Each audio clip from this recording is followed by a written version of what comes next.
A public trial is supposed to draw a line a under a situation, under an event, and that should be it. Then there's a verdict, a sentence, and so on.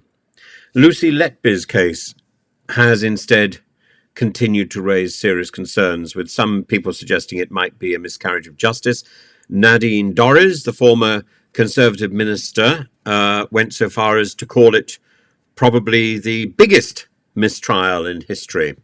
I don't know whether one can necessarily take Nadine Dorries as an authority, either legally or morally, but when the public inquiry into Letby's convictions begin, Lady Justice Thirlwell dismissed such criticisms as mere nonsense, as mere noise, emphasising that they only exacerbate the grief of bereaved families. But the scrutiny continues as experts question the evidence used to convict her. And I think one has to draw a distinction between the serious crimes that have occurred and pointing the finger of at who has been charged and found guilty. And Letby was found guilty of murdering 7 babies, attempting to murder 7 others at the Countess of Chester Hospital. And a key part of the prosecutor's case was a shift chart showing she was the constant presence during those incidents, which some statisticians have called a classic example of the prosecutor's fallacy. Professor Jane Hutton of the University of Warwick described this approach as a large pile of crockery, much of which is broken. This critique suggests that the statistical evidence might not support the convictions as firmly as presented. And concerns about the validity of statistical methods used by the prosecution arose when Cheshire Police engaged Hutton to address the statistical improbability of one staff member being linked to so many cases. According to the emails, she advised that a proper investigation should consider all potential causes.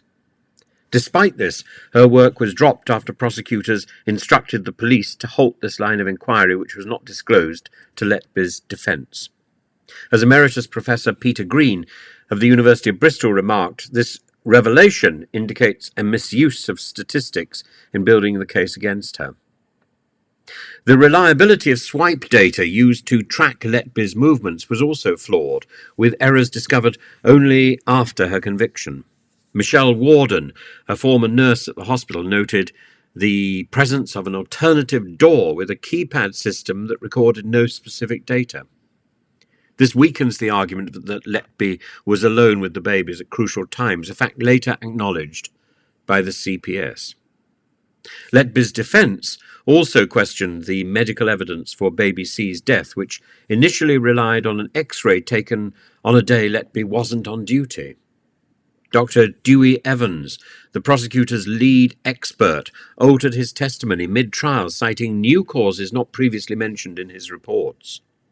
Dr. Mike Hall, who advised Letby's defence, argued that all prosecution witnesses linked baby C's death to an X-ray taken when Letby wasn't present, casting doubt on the prosecution's reliability. Dr. John Gibbs, a consultant, expressed regret for not acting sooner, admitting his shame in failing to protect the babies. His statement highlighted hospital management's resistance to contacting the police, fearing media scrutiny rather than focusing on potential criminality. Gibbs's acknowledgement of managerial pushback underlines the institutional reluctance that may have delayed critical actions.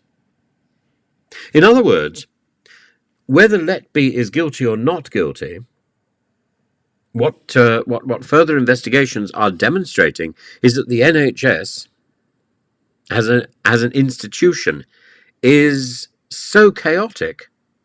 It's more concerned to protect itself and its own reputation, and to apportion blame to whoever might be available, than it is to protect the babies under its care. And that's the area that should be the focus of attention. In the light of all these revelations, questions around the potential for a miscarriage of justice in Letby's case remain potent. As the thorough inquiry continues, there may be more to uncover about how this case was handled by hospital officials, by law enforcement, by the legal system. But I'm afraid if this case is placed in the context of so many of the whistleblower cases, the single constant is the failure of the NHS, the failure to call the problems out in time, the failure to